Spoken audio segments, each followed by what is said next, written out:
Hi everybody, welcome to Be a Tech Pro. Today we're talking about joins, so thanks for joining us.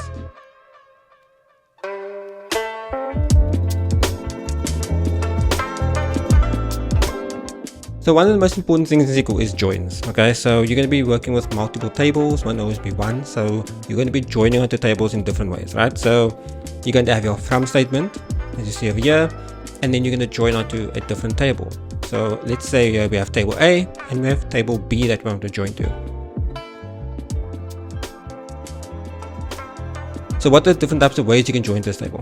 Well, we first have our inner join, which is this here, and that's only going to return everything where it's matching. So when we first do our join, we're going to say join on ID, so we can say where ID equals ID. So wherever we find a match, we're going to get that data over here. So that's your inner join.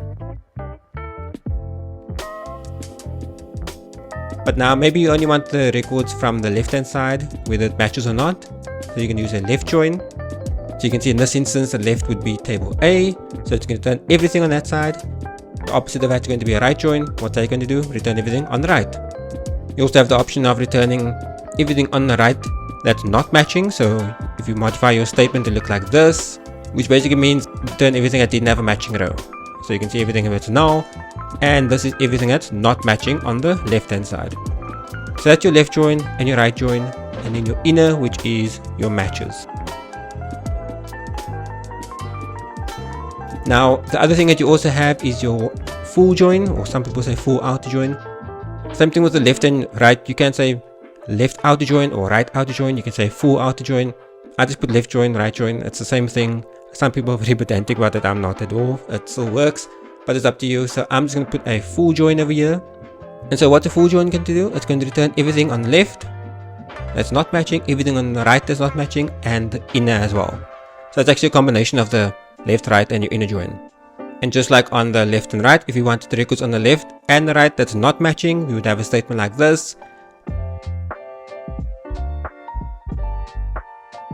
So that's fairly simple, and it's not really that much to it. As you start joining different tables, it's start going like this, and initially it's not an issue.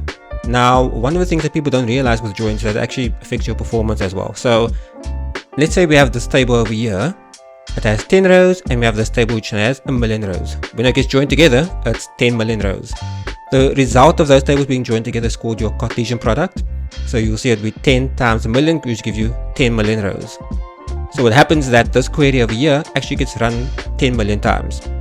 That's not technically how it works. There are some people are going to be saying, no, actually it uses a couple other things. Okay, so just think about it in that terms, because we're going to be getting to that later on. Okay, so now we see you have 10 million. So let's say this small table grows from 10 rows to 100 rows. When you join it, it's now going to be 100 million rows. If it goes from 100 to 1,000, it's now 1,000,000,000 rows. So what happens is that people generally look at this and they say, well, I mean, this table over here, it had 1,000,000, it's still 1,000,000. This one has only grown from 10 to 100, doesn't grow that much. When you actually look at it like this, you can see that the small increments actually make a very big difference when the join happens, right? And this join over here, where you get this Cartesian product, is actually called a cross join. That's one of the join types people generally don't talk about, but a cross join is essentially taking every row from this table and joining it to every row on that table. So if it's 10 rows there, 1,000,000 rows there, you get your 10 million, okay? So I always think about this when I'm thinking of performance tuning. When I'm joining different tables, if I'm joining 1,000 rows to 1,000,000 rows, do I want to do that search across 1,000,000,000 rows, or can I reduce that set before I join? So if you look at an instance like this, I can reduce the set before doing the join. So you can see over there we have this where statement, but that where statement only runs after the join happens, right? I want to run this before the join actually happens. So what I'm going to do now is I'm going to take this and I'm going to put that into a temp table, and this temp table is only going to have the records where it matches this criteria over here, okay? And then I'm going to take this temp table and I'm going to join that onto our 1,000,000 rows over there. So now instead of joining 100 rows onto 1,000,000, I'm only joining this one row. So I'm only going to do this search against 1,000,000 rows as opposed to doing it against 10 million rows. So that's the benefit of using temp tables before your join. So if you look at it in terms of a cross join, you're actually going to get a smaller Cartesian product, which means less searching like this. And amazingly, a small change like this can make a huge difference in performance for stored procedures. So if you're sitting with an issue like that, try that.